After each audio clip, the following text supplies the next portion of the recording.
ধলেশ্বরী নদী আমার প্রতিদিনের পথ চলার যেন একের সঙ্গী। বর্ষাকালে শুকনো নদী নতুন রূপে ফেরে, ছলাতে ছলাতে নদীর পানি ছুটে আসে তীরে। বর্ষাকালে নদীর বুকে ঢেউ করে খেলা, ভাটিয়ালি গানের সুরে মাঝির কাটে বেলা। নদীর জলে রূপালী মাছ, জেলের মুখের হাসি, নদীর পলি ফলন বাড়ায়, সুখে হাসে চাষি। রূপের নদী দেখে আমার মন বসে না কাজে, নদী মাতৃক বাংলায় আমার নতুন রূপে সাজে। কবিতার সাথে সাথে আরেকটি কবিতা মনে পড়ে গেল। আমাদের খালে ছিল স্বচ্ছ পানি ছলছল, এখন আর নেই তা, খাল হয়েছে দখল। যে যার সুবিধা মতো দিয়েছে খালে বাঁধ, খালকে হত্যার লোক বানিয়েছে ফাঁদ। প্রতিযোগিতা চলছে খাল করতে ভরাট, হারিয়ে গেছে হয়তো শান বাঁধানো ঘাট। দিনে দিনে খাল দেখি হচ্ছে সংকুচিত, খাল কি হারিয়ে যাবে আমি তাই ভীত। খালের কেউ দরদি নেই, করে না কেউ মানা, একদিন হয়তো মুছে দেবে তার নাম নিশানা। গায়ের পাশে বয়ে চলা আঁকা বাঁকা খালে, স্বচ্ছ পানির স্রোতধারা বইতো বর্ষাকালে।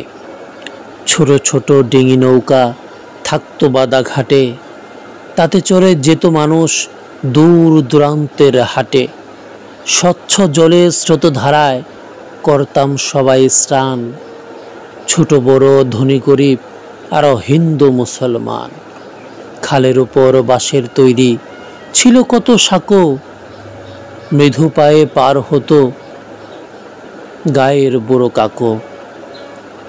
জেলে বেটা ব্যস্ত হতো মৎস্য আহরণে, শিয়াল পণ্ডিত হাঁক ছাড়িত কাশফুলের বনে। জেলের জালে দেশি মাছ পড়তো ঝাঁকে ঝাঁকে, নানান জাল পাতা হতো খালের বাঁকে বাঁকে। গাছ কেটে খালে খালে ফেলতো কত ঝোপ, রুই কাতলা বোয়াল চিতল পড়তো তখন ক্ষোভ। পাল তোলা নৌকার সারি কেউ টানিত দাঁড়, নানান ঘাটে নানান মানুষে হতো পারাপার। ভাদ্র মাসের রৌদ্র মাঝির গলা শুকায় ক্ষণে, খালের জলেই হতো তাহার তৃষ্ণা নিবারণে। দূষণ মুক্ত নদী খালের ছিল ডাবের মতো পানি, বর্ষাকালে নানা জায়গায় হতো নাও দৌড়ানি। বর্ষার পানি নেমে গেলে মাছের লাগতো ধুম, আশেপাশে 10 গ্রামে থাকতো না চোখে ঘুম।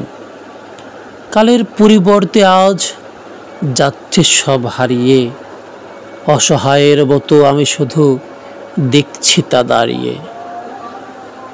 খালকে মেরেছে লোকে কালের কঠিন চাবুক, সেখানে আজ মৃত প্রায় তার নেই অভিভাবক। খাল বলে আমায় তোমরা করেই দিলে খুন, কে আছো বলো আমায় খাওনি আমার নুন। তোমাদের আমাকে আর বুঝি নেই প্রয়োজন, তাই তো নিষ্ঠুরের মতো তোমরা করছো আচরণ। মুর্বকের জলে তোমরা ফলেছে শস্য দানা, বিনিময়ে আমার ওই বুকে ফেলছো আবর্জনা। খাল হারিয়ে গেলে পরিবেশেরও হবে বড় ক্ষতি, সবাই খালকে রক্ষা করো এ তাহেরের মিনতি। তো কবি আবু তাহের অসাধারণ একটি কবিতা লিখে আমাদের পাঠিয়েছেন, তাই পাঠ করার চেষ্টা করলাম। সবাই ভালো থাকবেন, ধন্যবাদ, আসসালামু আলাইকুম।